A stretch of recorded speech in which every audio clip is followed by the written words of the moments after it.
At the start of this book, I said it would be a step-by-step guide in the process of adapting yourself to the trading environment. The first step in this process of adaptation is recognizing the need to adapt. If you can't manipulate or force the markets to change in a way that suits your needs, then you will need to learn how to change yourself to suit the conditions. The market places no limits or constraints on the ways in which you choose to express yourself in that respect. Unlike in the cultural environment, you have all the power. The primary purpose of Part 2, the nature of the trading environment from a psychological perspective, was to point out some of the vast differences between the trading environment and the social environment we were taught to function in, and to demonstrate clearly a need for a new perspective. The next two steps in this process are to learn how to 1. Identify exactly what changes you need to make to function successfully in the trading environment, and 2. How to effect any mental changes that are necessary. Manipulating the physical environment is as easy as moving a chair from one place to another because that's where you want or need to sit. However, to consciously change yourself to function more effectively in a market environment that will not respond to your attempts to manipulate it will require a thorough understanding of the nature and functioning of your mental environment. The types of changes you will need to make will fall into two broad categories. First, you will need to learn some sophisticated mental skills to adapt yourself more readily to the constant changes with which the market confronts you, which will require neutralizing some commonly held cultural beliefs about success. These are the beliefs that have the potential to distort market information. Second, you will likely need to undo any psychological injury you may have sustained from your previous trading activity. Any psychological injury diminishes your capacity to execute your trades properly.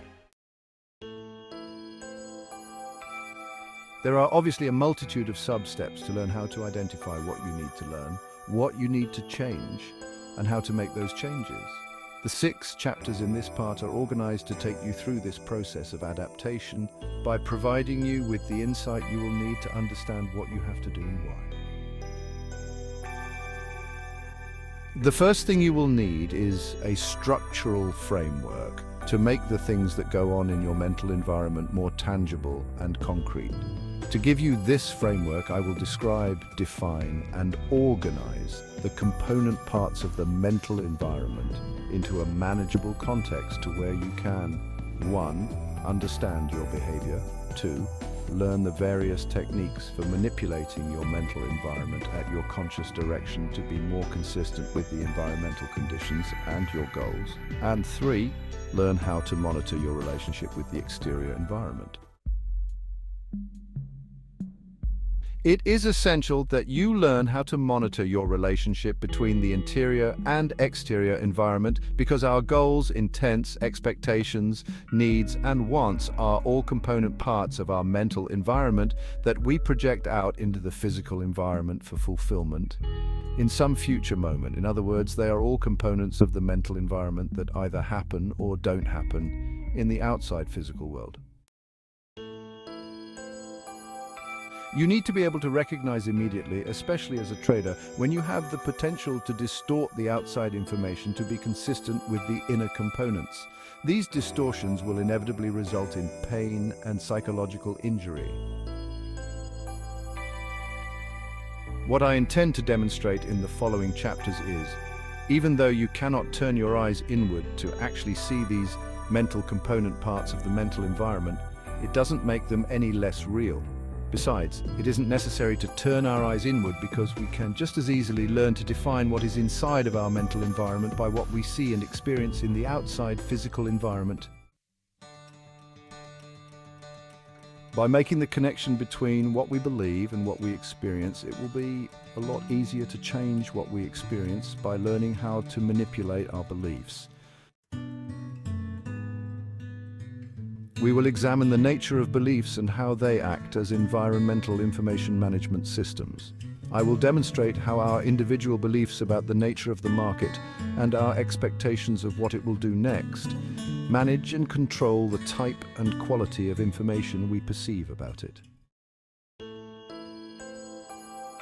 By breaking down the dynamics of perception, you will be able to identify the various ways in which all of us place mental limitations on the market's behavior and how these limitations cause us to distort market information. We will thoroughly explore the nature of fear and how it compels all of us to act without a perception of choice. The predominant underlying force behind most traders' actions, causing prices to move, is fear. The fear of missing out, competing for the supply, and the fear of loss. If you really want to understand the market's behavior, to anticipate what it will do next, then you will first have to learn about and understand the underlying forces beneath your own behavior and how you process and manage information.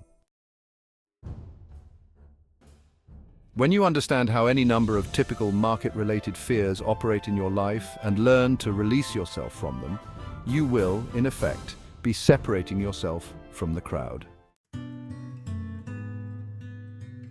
When you separate yourself from the crowd and expand what you know about the forces affecting your behavior to encompass the group, it will be much easier to anticipate what the group will do because they will merely represent a larger collective version of the way you used to be. In other words, you will know how other traders will behave before they do because you will be able to observe them from a detached perspective, beyond the choiceless state of operating out of fear.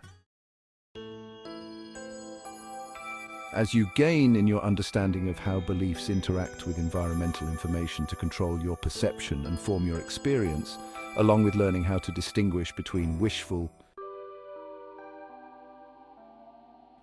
thinking and what the market is indicating about itself, you will eventually be able to learn how to control your perception of the market activity in a way that allows you the greatest amount of mental flexibility, where you will be able to shift your perspective to flow with the markets and execute your trades without hesitation. If you can't change or control what the market is doing, then the only option you have left is to control yourself in a way that allows you to perceive what the market may do next with increased clarity and objectivity, requiring a thorough working knowledge of the nature of your inner environment in relationship to the outer physical environment.